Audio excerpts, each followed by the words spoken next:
साथियों नमस्कार, मैं आनंद पारिक और स्वागत करता हूं आपके अपने YouTube चैनल स्टडी फ्लाई पर।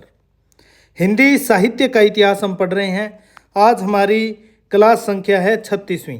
भक्ति काल का ये 9वां भाग है। भक्ति काल में हम देख रहे हैं निर्गुण भक्ति काव्य परंपरा और उसमें जो है संत काव्य धारा को हम देख रहे हैं। संत काव्य धारा में हम संत कबीर के बारे में पढ़ रहे हैं। 2 क्लासों में हमने पहली में संत कबीर का जो जीवन परिचय था, उनका लालन पालन किसने किया, गुरु कौन थे, सारा परिचय उनके बारे में देखा। दूसरी क्लास में हमने उनकी रचनाओं के बारे में देखा। आज संत कबीर का ये तीसरा भाग है और आज हम देखेंगे, क्या देख रहे हैं आज, कबीर का जो काव्य है, कबीर के काव्य का वर्ण्य विषय। कबीर ने जो काव्य रचा उसका वर्ण्य विषय क्या था और कहाँ कहाँ से कबीर ने जो है वो विचार जो ग्रहण किए, तो ये हम देखेंगे काव्य का वर्ण्य विषय। अगर आपको ये क्लास पसंद आए तो इसे लाइक, शेयर और चैनल को सब्सक्राइब अवश्य कर लें। तो चलिए देखते हैं। सबसे पहले संत कबीर कवि के रूप में संत कबीर को हम देख रहे हैं। भक्ति काल की निर्गुण ज्ञानाश्रयी शाखा के सिरमौर प्रतिनिधि कवि हैं। कवि संत कबीर दास हिंदी में संत मतानुयायी, रहस्यवादी, निर्गुण ब्रह्मवादी, साधक, चिंतक, उलटबांसी लेखक, व्यंग्यकार, समन्वयवादी, स्वाभिमानी, फक्कड़, योगी इत्यादि बहुत कुछ थे। और संत मत के सभी कवियों में कबीर जो है सबसे अधिक प्रतिभाशाली और मौलिक भी थे।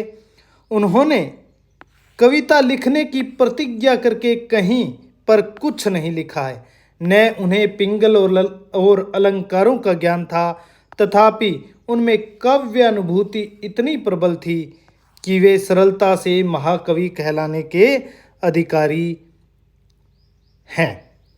उन्हें ज्ञान नहीं था पिंगल का, अलंकारों का, फिर भी उनमें काव्य अनुभूति बहुत ज़्यादा प्रबल थी, जिससे वे सरलता से महाकवि कहलाने के अधिकारी माने जा सकते हैं। जहाँ तक देखिए, आगे देखिए, जहाँ तक कबीर के कवि होने का प्रश्न है, इस संदर्भ में डॉक्टर श्याम सुंदर दास का कथन अत्यंत महत्वपूर्ण है। बहुत ही बड़ा भारी भरकम कथन है इनका। देखिए, कविता के लिए कबीर ने कविता नहीं की है। कविता करना कबीर का उद्देश्य नहीं था। उनकी विचारधारा सत्य की खोज में बही है, उसी का प्रकाश करना उनका ध्येय था। सत्य के प्रकाश का साधक बनकर जिसकी अनुभूति कबीर को हुई थी, कविता स्वमेव उनकी जिह्वा पर बैठी थी। इसमें संदेह नहीं है कि कबीर में ऐसी भी उक्तियां हैं जिनमें कविता के दर्शन नहीं होते, किंतु उनके कारण कबीर के वास्तविक काव्य का महत्व जो है कम नहीं हो जाता, जो अत्यंत उच्च कोटि का है।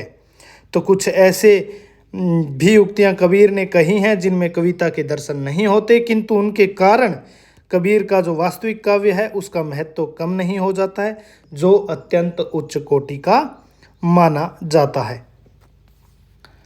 कबीर के विषय में कहा जाता है कि वे निरक्षर थे और उन्होंने स्पष्ट कहा भी है कि मसी कागज छुओ नहीं, कलम गयो नहीं हाथ। और वो देखिए, संत पहले थे और कवि बाद में थे, यानी वो समाज सुधारक पहले थे। यहाँ आप संत के साथ समाज सुधारक भी कर सकते हैं। कबीर जो हैं समाज सुधारक पहले हैं और कवि बाद में हैं। सत्य यह है कि उनकी कविता में रस, छंद, अलंकार, शब्द शक्ति आदि गुण हैं और संदेश देने की प्रवृत्ति प्रधान प्रवृत्ति। इन संदेशों में वो आने वाली पीढ़ियों के लिए प्रेरणा, पथ प्रदर्शन तथा संवेदना की भावना जो है वो व्यक्त करते हैं। तो वो क्या है कि समाज सुधारक पहले हैं और संदेश देना उनकी जो है प्रधान प्रवृत्ति कबीर की मानी जाती है। संत कबीर जो है जन्म से विद्रोही, प्रकृति से समाज सुधारक, कारणों से प्रेरित होकर धर्म सुधारक, प्रगतिशील दार्शनिक और आवश्यकता अनुसार कवि थे। ये उनका जो है व्यक्तित्व है ऐसा। वो जन्म से विद्रोही थे, प्रकृति से समाज सुधारक थे, कारणों से प्रेरित होकर वो धर्म सुधारक हो गए और प्रगतिशील दार्शनिक और आवश्यकता अनुसार जितना ज़रूरत अपना उन्होंने भावनाओं को व्यक्त करने की पढ़ी तो वहीं से उनकी कविता जो है वो निकल के सामने आती है। और उस स्वतः कहते हैं, तुम जिन जानो गीत है यह निज ब्रह्म विचार। वो अपने विचारों के बारे में कहते हैं। पथ भ्रष्ट समाज को उचित मार्ग पर लाना ही उनका जो है प्रधान लक्ष्य है और इसी उद्देश्य से वो कविता रच लेते हैं। उनका देखिए, उनके व्यक्तित्व का पूरा पूरा प्रतिबिंब उनके साहित्य में विद्यमान है। तो यही उनके साहित्य में हमें दिखाई देगा कि क्रांतिकारी पुरुष है, प्रकृति से समाज सुधारक है, धर्म सुधार के पद उनके मिलेंगे, प्रगतिशील दार्शनिक काव्य उन्होंने रचा और आवश्यकता अनुसार कवि तो वो हैं ही। और जो है अब यहाँ देखिए, कबीर का प्रतिपाद्य मोटे रूप से दो भागों में विभाजित किया जा सकता है। जो उन्होंने लिखा, जो उनका विषय है, प्रतिपाद्य मोटे रूप से दो भागों में विभाजित किया जा सकता है। देखिए, कवि के रूप में जो है कबीर जीवन के अत्यंत निकट हैं और सहजता है उनकी रचनाओं की, और वही उनकी रचनाओं की सबसे बड़ी शोभा है, वही उनकी रचनाओं की सबसे बड़ी कला है। तो प्रतिपाद्य के एक एक अंक को लेकर उन्होंने सैकड़ों साखियां रची हैं। तो उनको हम मोटे रूप से दो भागों में विभाजित कर सकते हैं। एक जगह तो वे हमें क्या दिखते हैं, वो हमें दिखते हैं रचनात्मक। कबीर का पहला देखिए सृजनात्मक रूप, सृजनात्मक कह लीजिए या रचनात्मक कह लीजिए, रचनात्मक रूप। कबीर का रचनात्मक रूप, इसमें क्या है, सतगुरु की बातें हैं, साखियां हैं, प्रेम का वर्णन वो करते हैं, नाम, विश्वास, धैर्य, दया, विचार, औदार्य, क्षमा, संतोष आदि का वो वर्णन करते हैं। तो ये उनका सृजनात्मक रूप जो है कवि के रूप में हमें दिखाई देता है। कबीर के प्रतिपाद्य को स्थूल रूप से दो भागों में विभाजित किया जा सकता है। एक तो कबीर का है सृजनात्मक रूप जो उनकी कविताओं में हमें दिखाई देता है। उसमें जो विषय रहेंगे सतगुरु है, सतगुरु की महिमा, प्रेम, नाम का वर्णन, विश्वास, धैर्य, दया, विचार, औदार्य, क्षमा, संतोष आदि, ये इन कविताओं में, इन पदों में उनका सृजनात्मक रूप हमें दिखाई देता है।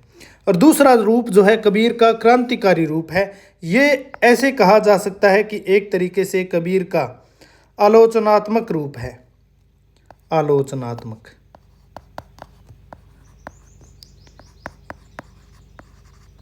जो क्रांतिकारी रूप है वो कबीर का आलोचनात्मक रूप है। ये देखिए, इसमें चेतावनी, भेष, कुसंग, माया, मन, कपट, कनक, कामिनी आदि की जो है वो आलोचना करते हैं। यहाँ इनकी जो है आलोचनात्मक प्रतिभा के दर्शन होते हैं। और जहाँ उनका रचनात्मक रूप है वहाँ उनकी आलोचनात्मक प्रतिभा के दर्शन नहीं होते हैं, वहाँ वे रचनात्मक काव्य लिख रहे होते हैं।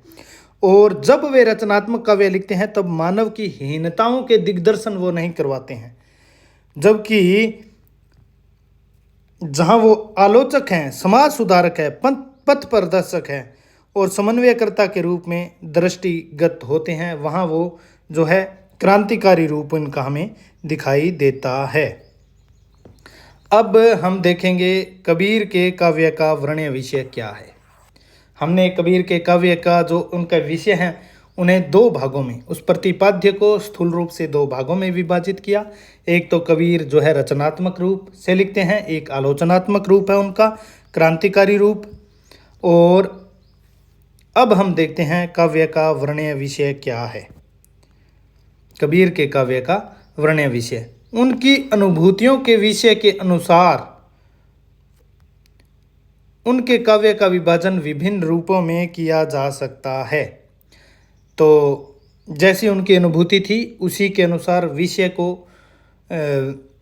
के अनुसार उनके काव्य का विभाजन जो हम करते हैं। तो समाज सुधारवादी काव्य, समाज सुधारवादी काव्य में आप एक धर्म सुधार और जोड़ोगे, धर्म सुधार, समाज सुधार और धर्म सुधार उनके काव्य का वर्ण्य विषय है, जिसमें वो क्या करते हैं, जाति प्रथा का विरोध करते हैं, ऊंच नीच, छुआछूत, हिंदुओं की मूर्ति पूजा, तीर्थ यात्रा, तिलक माला, मुस्लिमों के जो रोजा रखने का प्रचलन है, सुन्नत प्रथा, मस्जिद में नमाज पढ़ने, मुसलमानों के भाईचारों आदि का सभी जो भाईयाडंबर है, भाईचार हैं, उनका वो प्रबल विरोध करते हैं। समाज सुधारवादी काव्य जब वो लिखते हैं धर्म सुधार, एक तो इस रूप में वो काव्य लिख रहे हैं। दूसरा देखिए उपदेशात्मक काव्य वो लिख रहे हैं। जब वो उपदेशात्मक काव्य लिखते हैं तो वो क्या करते हैं, उपदेशात्मक काव्य लिखते समय वो जो है उपदेश देते हैं, प्रेम का, परोपकार का, दया, क्षमा, औदार्य। फिर वो दार्शनिक काव्य लिखते हैं तो क्या करते हैं, ब्रह्म, माया, जीव, जगत आदि विषयों का पर वो जो है पद्य लिखते हैं। रहस्यवादी काव्य साधनात्मक और रहस्यवादी, साधनात्मक और भावात्मक रहस्यवाद से जुड़े हुए पद वो लिखते हैं। भक्ति काव्य अनुभूति प्रधान काव्य, इन विषयों के अनुरूप इनके काव्य को जो है विभाजित किया गया है। अब हम देखते हैं सबसे पहले समाज सुधार जो उन्होंने के विषय में लिखा है अपनी कविता में, वो देखते हैं। वो उनका वर्ण्य विषय देखिए, जाति प्रथा का विरोध वो करते हैं। तो कबीर का धार्मिक व सामाजिक सुधार का जो स्वर है वो देखिए, जाति प्रथा का विरोध हमें मिलता है कबीर की कविता में। जैसा कि हमें पता ही है, सबसे पहले कबीर समाज सुधार का कवि बाद में है। कविता साधन है, साध्य समाज सुधार है, पथ प्रदर्शन है। तो जाति प्रथा में विश्वास रखने वालों को लठ मार तर्क से ललकारते हुए वे कहते हैं अपनी कविता में, देखिए उदाहरण भी हैं उनकी पंक्तियों के, जो तू ब्राह्मण ब्राह्मणी जाया तो आन बाट है क्यों नहीं आया, जो तू तुर्क तुर्क नहीं जाया तो भीतर खतना क्यों न कराया। जाति प्रथा का विरोध है। एक बूंद एक मलमूत्र, एक चाम एक गुदा, एक खेत सब उत्पन्न, फिर कौन ब्राह्मण कौन शूद्रा। तो सभी में एक जैसा रक्त है, सभी में एक जैसी चमड़ी है, एक जैसा ही सब कुछ है, सारे अंग एक जैसे हैं, तो एक ही खेत से सब उत्पन्न है, फिर कौन ब्राह्मण कौन शूद्र, कोई नहीं है। वो जाति प्रथा का विरोध करते हैं। मूर्ति पूजा का विरोध, ये इनका समाज और धार्मिक सुधारवादी रूप जो है काव्य वो चल रहा है। पाहन पूजे हरि मिले तो मैं पूजूं पहाड़, कबीरदास मूर्ति पूजा का विरोध करते हैं और कहते हैं कि पत्थर पूजने से अगर हरि मिलता है तो मैं पहाड़ की पूजा करूंगा।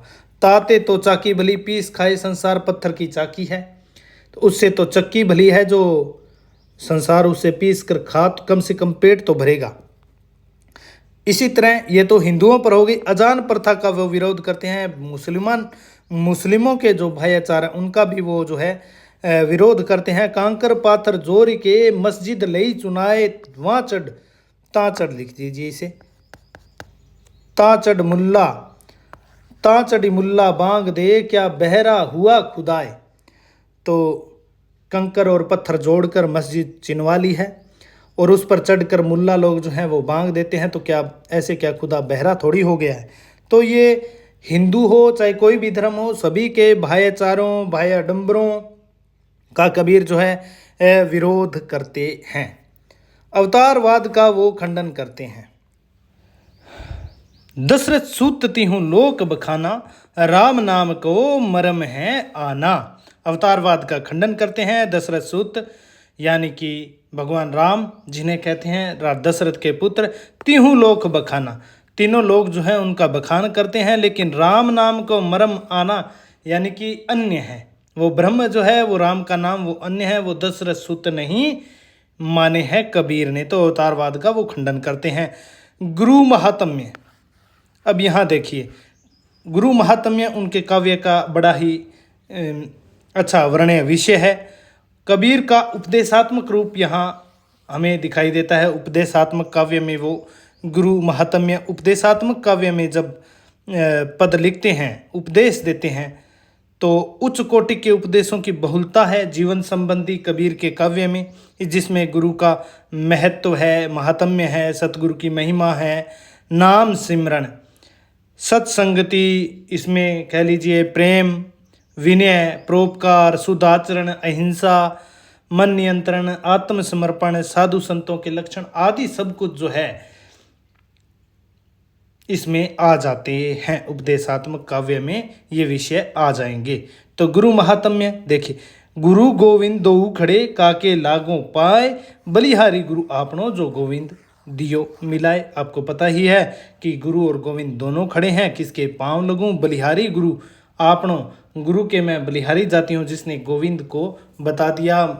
तो इस तरह से गुरु का महात्म्य का वो वर्ण्य विषय उनका है। अहिंसा का संदेश वो देते हैं। जैसे देखिए, दिन में रोजा रखत है, रात हनत है गाय, यह तो खून वह बंदगी, कैसे खुशी खुदाए। दिन में तो रोजा रखते हो, रात को गाय मार डालते हो, यह तो खून है। एक तरफ तो कत्ल हो गया और एक तरफ बंदगी है, तो कैसे खुशी खुदाए। इसमें एक अन्य आप जोड़ सकते हैं पद जो है, बकरी पाती खात है ताकि काडी खाल, जो बकरी को खात है ताका कौन हवाल। और अहिंसा उन्होंने वैष्णवों से प्राप्त की है। आपको पता है अहिंसा का विचार रामानंद की सत्संग से। बकरी पाती खाता है, बकरी जो है पत्तियां खाती है, घास फूस खाती है, ताकि काडी खाल, जो बकरी है वो घास फूस खाती है, उसकी खाल निकाल ली जाती है। जो बकरी को खाता है, उस घास फूस खाने वाली बकरी को जो खाता है, उसका तो क्या ही हाल होगा, वो ये कहना चाहते हैं। अब देखिए आगे, देखिए दया परोपकार का भाव उनके काव्य में मिलता है।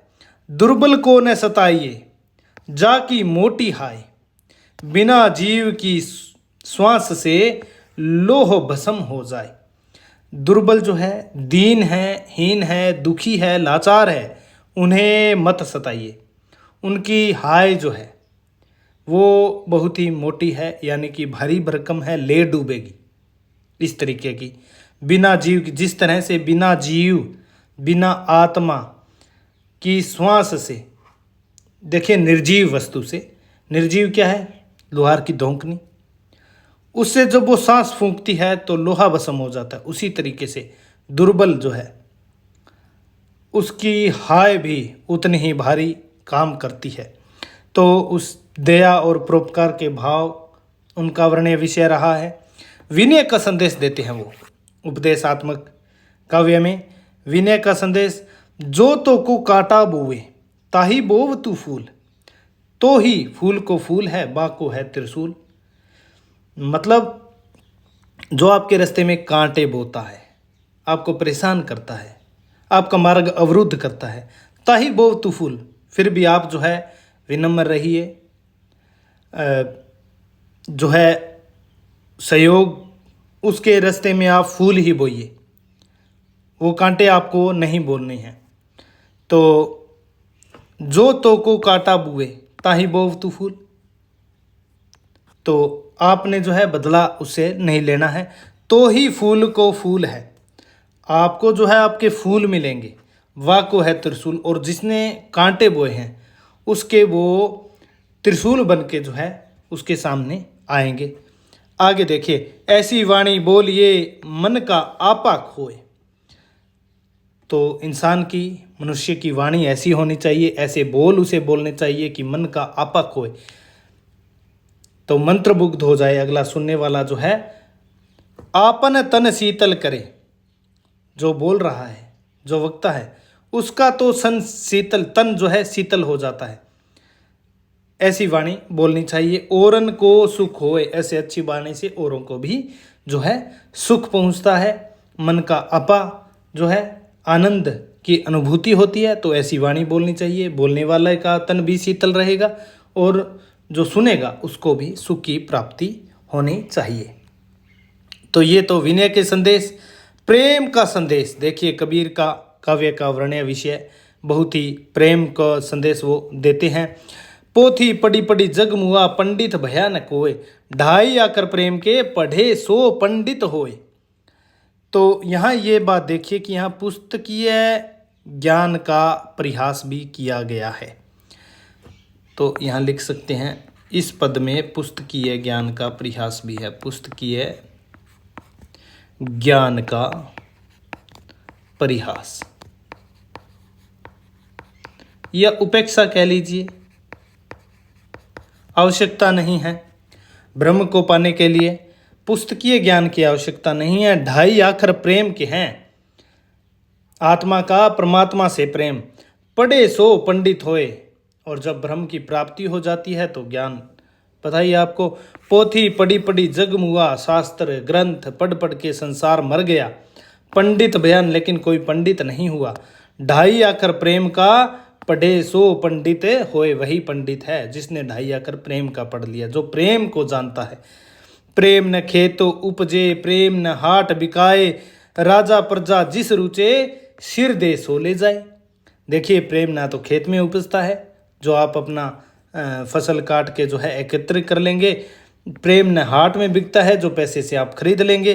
राजा हो चाहे प्रजा हो, चाहे धनी हो चाहे दीन हो, कोई हो, जिससे रुचे, जिसे रुचिकर लगे, अपना सिर दे दे और ले जाए। अहंकार को त्यागना पड़ेगा, विनम्रता को धारण करना पड़ेगा, तभी प्रेम जो है, प्रेम का मार्ग, ऐसा ही कबीर मानते हैं। सदाचार की शिक्षा उनके काव्य का वर्ण्य विषय रहा है। बड़ा भया तो क्या भया, जैसे पेड़ खजूर, पंथी को छाया नहीं, फल लागे अति दूर। अरे ऐसा बड़ा होने में क्या फायदा, जैसे पेड़ खजूर का है।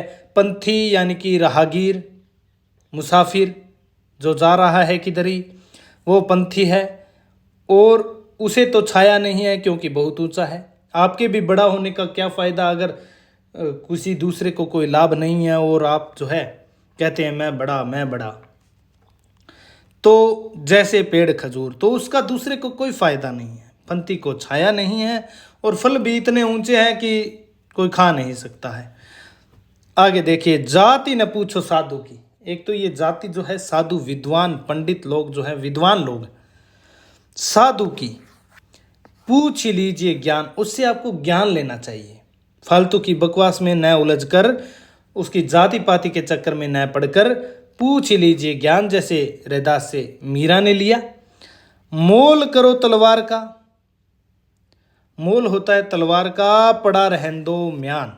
म्यान का आपको क्या करना है, बस बिल्कुल वही भावार्थ है कि पेड़ ना गिनकर आम खाइए। बिल्कुल, जाति न पूछो साधु की, पूछ लीजिए ज्ञान। मोल करो तलवार का, पड़ा रहन दो म्यान। आगे देखिए, कबीर का दार्शनिक काव्य, इसमें वो ब्रह्म की बात करते हैं, माया की बात करते हैं, जगत की बात करते हैं, तमाम तरीके की जो बातें हैं वो निर्गुण निराकार की उपासना की बात करते हैं। देखिए, सांसारिक क्षण भंगुरता, यह तन कांचा कुंभ है, लिया फिरे का साथी, डबका लगा फूट गया, कछु न आया हाथी। कच्चा घड़ा है हमारा शरीर, और जब तक फिर रहा है साथ में तब तक साथ है। डबका लगा फूट गया, झटका लगा थोड़ा सा और घड़ा तो फूटने में इतनी कच्चा घड़ा है। कछु न आया हाथी, हाथ में कुछ नहीं रहेगा। पानी केरा बुदबुदा, असमानस की जात। पानी का बुदबुदा, देखिए बुलबुला जो बरसात में पानी का होता है, असमानस की जात, वैसे ही मानस जो है ये शरीर है। एक दिना छिप जाएगा, छिप जाएगा वैसे ही ज्यों तारा प्रभात, जैसे सुबह होने पर रात्रि में, रात में तारे जो है टिमटिमाते हैं, सुबह होते ही छिप जाते हैं। उसी तरीके से एक दिन इंसान जो है, ये मनुष्य जो है, वो भी एक दिन छिप जाएगा, वैसे ही जैसे सुबह होने पर तारों का पता नहीं लगता। बिल्कुल, तो ये सांसारिक क्षणभंगुरता, नश्वरता की बात है। यहाँ आप एक नश्वरता से मुझे बात याद आई, आप एक और लिख दे सकते हैं, चलती चाकी देख के दिया कबीरा रोए। दो पाटन के बीच में काल रूपी समय है वो चल रहा है, दो पाटों के रूप में, बीच में साबित बचे न कोय। चलती चाकी देख के दिया कबीरा रोए, दो पाटन के बीच में साबित बचा न कोय। आगे देखिए, माया का विरोध वो करते हैं। तो माया का विरोध, मोह माया की निंदा भर्त्सना करते हैं। तो क्या कहते हैं, माया महा ठगनी हम जानी, त्रिगुण फांसी लिए कर डोले, बोले मधुरा वाणी। मधुर मधुर वाणी बोलते हैं और माया महाठगनी है। माया दीपक नरपतंग, भ्रमी भ्रमी इवे पड़ंत, कहे कबीर गुरु ज्ञान ते एक आध उभरंत। दीपक की संज्ञा थी माया को, नरपतंगा और भ्रमी भ्रमी वे पड़ंत, और गुरु ज्ञान से कुछ एक आध जो है वो उभर सकते हैं। माया का जो है वो इतना ज़्यादा प्रभाव है। कबीर माया पापनी हरिशु खरत हराम, मुख कठियाली कुमति की कहन न देई राम। तो माया जो है वो हराम कर देती है हरि से, इसके प्रभाव में आने पर पापनी है, और राम का नाम जो है वो नहीं लेने देती है। देखिए, निर्गुण निराकार की उपासना, निर्गुण राम जपूरे भाई, अविगत की गति जो है लखी न जाई। जाके मुँह माथा नहीं, नाही रूप स्वरूप, पुहुपवास ते पात्रा ऐसा तत्व अनूप। तो ये निर्गुण निराकार की उपासना पर बल देते हैं। नारी की निंदा है, नारी समस्त नारियों की निंदा यहाँ पर बिल्कुल नहीं है। नारी के मोहिनी कामिनी रूप की निंदा है, यानी कि अति संग की निंदा है। नारी के अति संग की निंदा है। जैसे नारी की निंदा नाथ पंक्तियों में, वैसे यहाँ बिल्कुल नहीं है। संत काव्य में संत जो है वहाँ तो गारहस्थ्य जो है उसका विरोध किया गया है। यहाँ पर जो है सभी संत कवि गृहस्थ थे। तो नारी की निंदा मोहिनी कामनी उसके अति संग के रूप में की गई है। नारी की झाई पड़त अंधा होत भुजंग, कबीरा तिनकी कौन गति जो नित नारी के संग।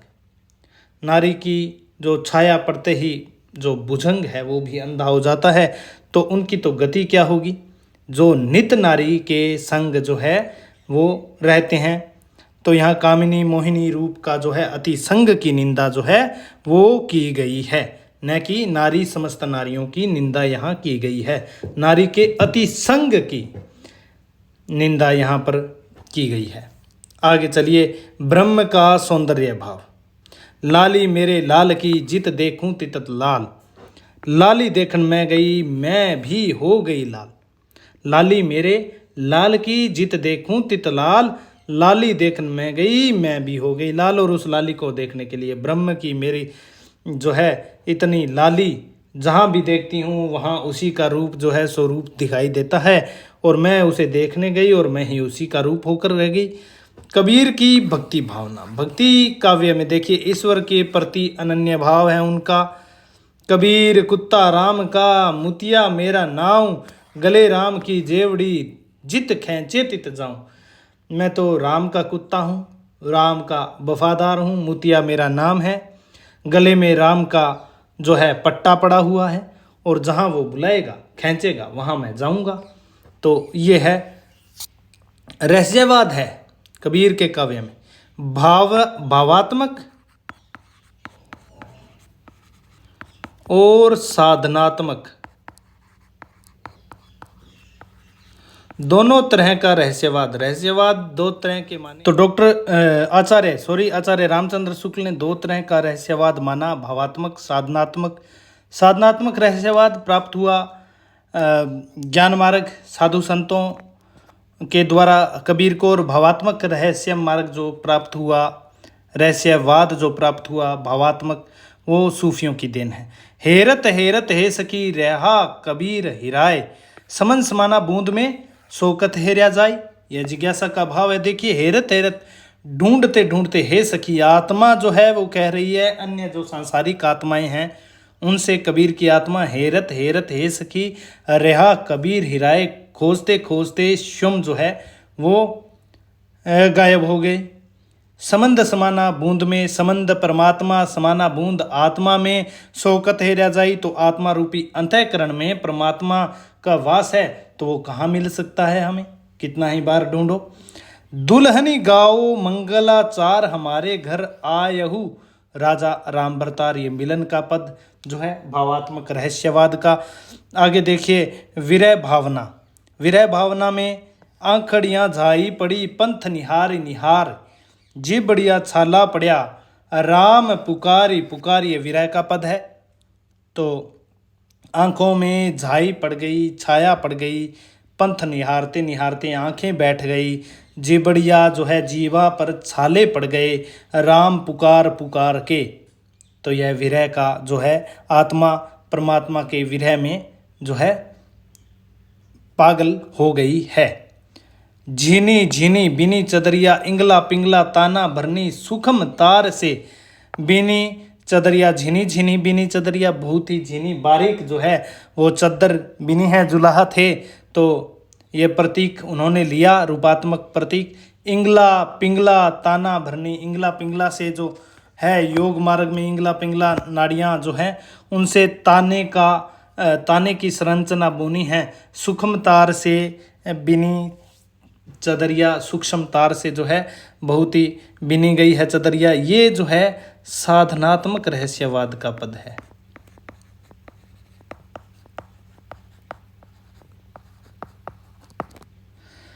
आगे देखिए अद्वैतवाद का समर्थन किया है इसमें। पहले तो ये पद प्रसिद्ध है कबीर का, मुझको क्या ढूंढे, मुझको क्या तू ढूंढे बंदे मैं तो तेरे पास में, यानी कि आत्मा और परमात्मा जो है आत्मा में ही अतःकरण में परमात्मा का वास है। पानी से पानी हीते हिम भया, हीते हिम भया, पानी से ही हिम है, बर्फ है।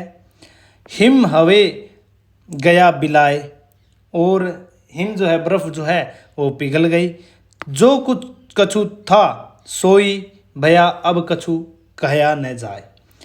पानी हीते हिम भया, पानी यानी कि परमात्मा से ही आत्मा का महत्व है, आत्मा की उत्पत्ति है, हिम बन गया है। और वही हिम जो है वो जब पिघल गई है तो पानी में मिल गई है, यानी आत्मा परमात्मा से मिल गई है। तो जो कुछ कछु था सोई भया, जो पानी था पानी हो गया, अब कछु, उसके बाद फिर क्या कहा जाए। अन्योक्ति अलंकार यहाँ पर है। अन्योक्ति, पानी और हिम से जो है परमात्मा और आत्मा का, अप्रस्तुत परमात्मा और आत्मा का यहाँ भाव दिया गया है। जल में कुंभ, कुंभ में जल है, बाहर भीतर पानी। जल में कुंभ है और कुंभ में जल है। तो कुंभ शरीर, जल आत्मा, और जल में कुंभ है, जल में है बाहर भीतर पानी। बाहर भीतर क्या है, पानी है। जल में कुंभ में जल है, वो भी पानी है, वो आत्मा है। और बाहर जो पानी का तालाब है वो भी पानी है, वो परमात्मा है। फूटा कुंभ, अब बीच में कुंभ ही तो है जो उन्हें अलग किए हुआ है, वो कुंभ फूटा और जल जो है कुंभ के अंदर का जल बाहर के जल में समा गया। यह तथ्य के ज्ञानी, अब आत्मा परमात्मा में समा गई है। तो देखिए आगे अनुभूति प्रधान काव्य है कबीर का। नैनों की करी कोठरी पुत्री पलंग बिछाए, पलकों की चिकडारी के पिए को लिया रिझाए। तो श्रृंगार, नैनों की कोठरी करी, पुत्री का पलंग बिछाया, पलकों के चिकडारी के पिए को जो है आंखों के अंदर पिए को लिया रिझाए। नैना अंतर आवतू नैन झांपी तो ही लेव, नैनों के अंदर आते ही नैन झांपी तो ही लेव। ना मैं देखूं और को ना तो ही देखन देव। तो नैनों को जो है बिना झपके हुए मैं तुम्हें देखूं, ना मैं देखूं और को, केवल तुम्हें देखूं और को नहीं देखूं, और ना ही तुम्हें जो है परमात्मा को आत्मा कहती है, ना मैं तुम्हें और किसी को देखने दूं। तो ये भाव यहाँ पर अनुभूति प्रधान काव्य है कबीर का।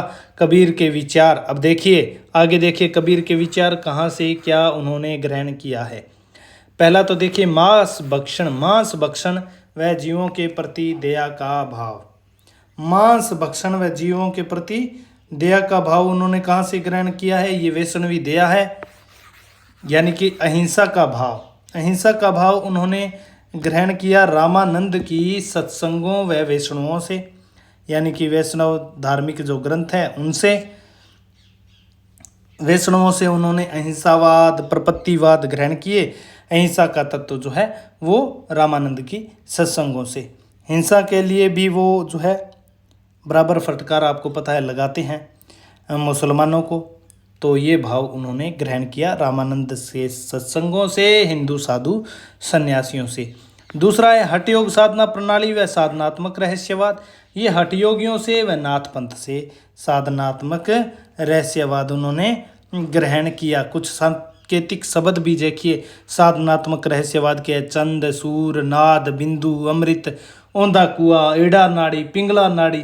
ये सब जहाँ आए वहाँ समझ लीजिए कि साधनात्मक रहस्यवाद जो है वो हठ योगियों की इसी साधना का वो समर्थन करते हैं। कबीर ज्ञान मार्ग की बातें उन्होंने हिंदू धर्म शास्त्रों से, मुख्यतः रामानंद से, रामानंद की सत्संगों से, क्योंकि कबीर ने जो है वो खुद तो निरक्षर है, अनपढ़ है, तो जो ज्ञान मार्ग की जहाँ तक की बातें हैं वे सब हिंदू शास्त्रों की कबीर में हमें दिखाई देती है, जिनका संचय उन्होंने रामानंद के उपदेशों से किया। माया का, जीव का, ब्रह्म, तत्वमसी, अष्टमैथुन, छह रिपु, त्रिकुटी इत्यादि शब्दों का परिचय उन्हें अध्ययन द्वारा नहीं हुआ, क्योंकि वे पढ़े लिखे नहीं थे। सत्संग द्वारा ही हुआ उन्हें, तो रामानंद की सत्संग से। आगे देखिए प्रेम मार्ग व भावात्मक रहस्यवाद सूफियों के सत्संगों से उन्हें प्राप्त हुआ।